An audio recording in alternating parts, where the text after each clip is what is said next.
Main Car Club on Instagram if you want to check his work. He's mainly on wrapping cars and he does an amazing job. And for today's video, if you're wondering why we are two on this car, it's because we have to unwrap and wrap this rally car in another design. So this is another type of project and you have to check this out. So let's get started.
Okay guys, so the whole car it's unwrapped, and as you can see the wrap came out in a lot of small pieces, so it was a nightmare to remove. Now we have to remove everything, I mean the trims and the window trim, and to start removing the glue and to wash the car, because there is a lot of glue left. As you can hear, it's everything, it's sticky on it.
Okay, so now we let the foam dwell.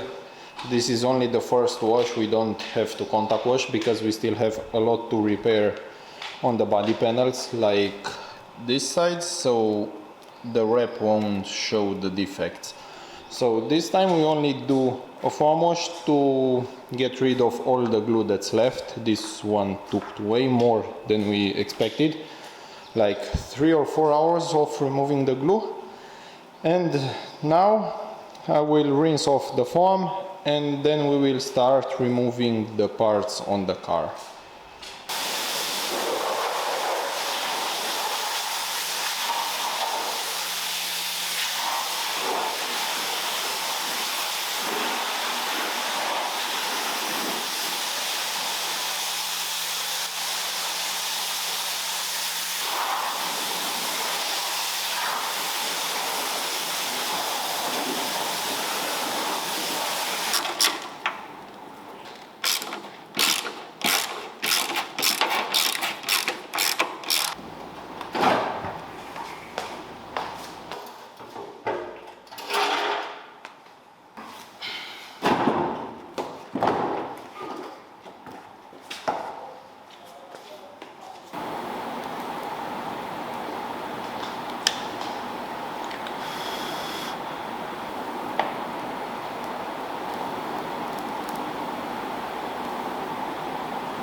Okay guys, so the car it's almost done. Now we have to put back everything on the car. We took the rear windows, we did off camera, we tinted them with PPF, with dark PPF, because these are not glass, these are polycarbonate and normal window tint won't stick to it. Anyway, sorry for the first video on the end, because sadly we had a little bit of bad news. The designer did the printing all wrong, the front wings are still wrong, we need to remake them in the future. And the owner needs the car way faster than we expected. So we will put everything back, and after 1 week he will come back to add the ceramic coating on all the wrap and PPF. So like that we can even check if the wrap stayed in place. And now I'll just mount everything back on